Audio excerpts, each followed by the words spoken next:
क्या आपकी भी इंस्टाग्राम फीड अनंत अंबानी के प्री वेडिंग सेलिब्रेशन से भर चुकी है? क्या आपको पता है कि अनंत अंबानी के प्री वेडिंग में 1250 करोड़ रुपए लगे हैं? क्या आपने कभी अपने दिमाग के घोड़े दौड़ाए हैं और सोचा है कि अंबानीज के पास इतना अंधा पैसा आया कहां से है? जानेंगे ये सारी बातें और जानेंगे कि अंबानीज के पास इतना पैसा आया कहां से है इस वीडियो में। हम सब ने अंबानीज के बारे में कुछ ना कुछ तो सुना ही है, फिर चाहे वो अंबानीज की वेल्थ हो या फिर मुकेश अंबानी और अनिल अंबानी के बीच का कॉन्फ्लिक्ट हो या फिर अपोजिशन के द्वारा एलिगेशन लगाए जाते हो कि पीएम मोदी और रिलायंस के बीच में क्या रिलेशन है या फिर अंबानीज के घर के ग्रैंड सेलिब्रेशंस हों। ये अंबानीज हमेशा न्यूज में रहते ही हैं। एक चीज है जो अंबानीज को इतना इन्फ्लुएंशियल और पावरफुल बनाती है, वो है अंबानीज का अंधा पैसा। अगर आप अंदाजा लगाने की भी कोशिश करेंगे तो आपको पता चलेगा कि फोर्ब्स की एक रिपोर्ट के अकॉर्डिंग अंबानीज की नेट वर्थ है 116 बिलियन US डॉलर। अगर एक रिपोर्ट की माने तो रिलायंस इंडस्ट्रीज इंडिया की one of the biggest industries में से एक है जिसका market capitalization 20 trillion US dollar है।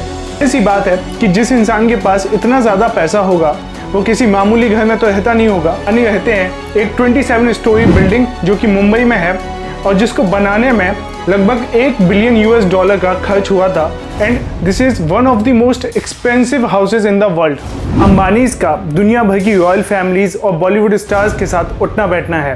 तभी अंबानी के यहाँ पे कोई भी फंक्शन होता है तभी आप देख सकते हैं कि सारे बॉलीवुड स्टार्स, बड़े बड़े बिजनेस लीडर्स और पॉलिटिकल लीडर्स जाके शामिल होते हैं। तो क्या है ऐसा अंबानी के पास और क्या है अंबानी की मनी मेकिंग स्ट्रेटेजी? अब देखिए, अंबानीज की वेल्थ क्रिएशन स्ट्रेटेजी को अगर आप समझना चाहते हैं तो लगभग 65 साल पीछे जाना पड़ेगा और समझना पड़ेगा कि कैसे एक मसाला बेचने के बिजनेस से लेके एक डाइवर्सिफाइड बिजनेस नेटवर्क जिसमें petrochemical, oil, digital services, refineries जैसे सेक्टर शामिल हैं जिनकी टोटल नेटवर्थ आज की डेट में 20 ट्रिलियन US डॉलर के बराबर है। सिंपल सी बात है, किसी भी फैमिली की वेल्थ क्रिएशन की स्टोरी को अगर आप समझने की कोशिश करेंगे तो आपको पता चलेगा कि वो स्टोरी एक उस इंडिविजुअल पे बहुत डिपेंड करती है जो अपनी फैमिली में रिस्क लेता है। Risk, This is one of the key strategy that Reliance uses to create its wealth। अब अगर आप अंबानीज की फैमिली की हिस्ट्री को समझने की कोशिश करें तो आपको पता चलेगा कि अंबानी की फैमिली में वो एक इंडिविजुअल था, धीरूभाई अंबानी। अब देखिए, जब धीरूभाई अंबानी यमन में एक पेट्रोल पंप पे काम करते थे तो वहाँ की भी एक स्टोरी है। ऐसा बोलते हैं सब कि धीरूभाई अंबानी वहाँ चाय नहीं पीते थे जहाँ 20 रुपए या 15 पैसे की चाय मिलती थी। उस टाइम पे वो वहाँ जाके चाय पीते थे जहाँ पे 1 रुपए की चाय मिलती थी। वहां पे जाके वो एक नई स्किल डेवलप कर रहे थे जिसका नाम है observation skill. This is one of the skills जो वेल्थ क्रिएशन में बहुत काम आती है। ऑब्जर्वेशन स्किल में धीरूभाई अंबानी वहां जाके उन बिजनेसमैन को ऑब्जर्व करते थे जो मार्केट में क्या ट्रेंडी प्रोडक्ट है और किस पे अपना पैसा लगाना चाहिए। ये सब जाके वो वहाँ की बातें सुनते थे और अपनी लाइफ में उन सबको मैनिफेस्ट करने की कोशिश करते थे। फिर ईयर 1958 में धीरूभाई अंबानी अपनी लाइफ में रिस्क लेते हैं और वापस इंडिया आ जाते हैं और एक नई ट्रेडिंग कंपनी चालू करते हैं जिसका नाम होता है रिलायंस कॉमर्शियल कॉर्पोरेशन। अब देखिए, रिलायंस ने जो अपना पहला बिजनेस चालू किया था उसका ऑफिस सिर्फ 350 स्क्वायर फीट में बनाया था जिसमें सिर्फ एक टेबल, एक टेलीफोन और सिर्फ 2 लोगों के बैठने की जगह थी। अब इसी में आती है third skill of wealth creation जो अंबानीज यूज करते थे और जो धीरूभाई अंबानी ने यूज किया, वो है मार्केट के बारे में डाइवर्सिफाइड सोचना और डाइवर्सिफाइड सेक्टर्स में इन्वेस्ट करना और नए बिजनेसेस चालू करना। ईयर 1961 में जब धीरूभाई अंबानी ने ये चीज नोटिस की कि यार्न प्रोडक्शन का बिजनेस काफी बढ़ रहा है, इसी डाइवर्सिफाइड सोच के चक्कर में 1961 में धीरूभाई अंबानी ने यार्न ट्रेडिंग का एक बिजनेस चालू किया और 4 साल के अंदर वो इस बिजनेस में इतने माहिर हो गए कि ईयर 1964 में उन्हें डायरेक्टर अपॉइंट किया गया by Bombay yarn merchant association के द्वारा। आपने अपनी लाइफ में कभी ना कभी विमल सूट्स का एड तो देखा ही होगा। विमल सूट्स रिलायंस का पहला टेक्सटाइल बिजनेस था जो कि रिलायंस का initially one of the most successful business था जो सबसे ज्यादा रेवेन्यू लेके आया था। और इस बिजनेस के सक्सेस होने की जो एक खास स्ट्रेटेजी थी वो थी एडवर्टाइजिंग एंड मार्केटिंग। रिलायंस ने विमल सूट्स को सक्सेसफुल बनाने के लिए एडवर्टाइजिंग एंड मार्केटिंग में काफी पैसा खर्च किया और काफी एड्स बनाए जो कि उस टाइम पे इंडियन टेलीविजन पे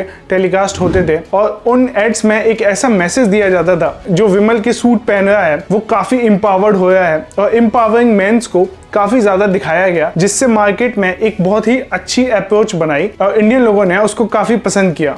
इसी के चलते रिलायंस इंडस्ट्रीज काफी ग्रो होने लगी और फिर एंट्री होती है मुकेश अंबानी की। जब ईयर 1980 में धीरू भाई अंबानी पॉलिस्टर फिलामेंट यार्न को प्रोड्यूस करने के लिए एक पेट्रोकेमिकल प्लांट लगाने का सोच रहे थे, तब उन्हें नीड लगी कि उनकी कोई सपोर्ट में आए और उनकी कोई हेल्प करे बिजनेस में। तब वो मुकेश अंबानी को कॉल आउट करते हैं, जो कि उस टाइम पे स्टैनफोर्ड से अपनी पढ़ाई जस्ट कंप्लीट ही किया होता है। देखिए, मुकेश अंबानी भी काफी पढ़े लिखे एनवायरनमेंट में रहे हैं और बिजनेस की स्टडीज कर रहे थे, तो उनको पता था कि एक बिजनेस कैसे काम करता है और चीजों का उनको आइडिया पहले से था। इसी वजह से मुकेश अंबानी ने बहुत कम टाइम में बहुत अच्छी रेपुटेशन अपनी बना ली थी रिलायंस इंडस्ट्रीज के अंदर, जिसकी वजह से वो और भी डाइवर्सिफाइड बिजनेस जैसे रिटेल, टेलीकॉम, इन सब इंडस्ट्रीज में भी अपना बिजनेस काफी आगे बढ़ा सके। अब देखिए, इनिशियली मुकेश अंबानी और अनिल अंबानी दोनों रिलायंस इंडस्ट्रीज को ज्वाइन कर लेते हैं और मिलकर काम करते हैं, बट इन दोनों के बिजनेस डिसीजंस में कुछ ना कुछ कॉन्फ्लिक्ट होता ही था। बट धीरू भाई अंबानी के जाने के बाद ये कॉन्फ्लिक्ट बढ़ गया, जिसके चलते ईयर 2005 में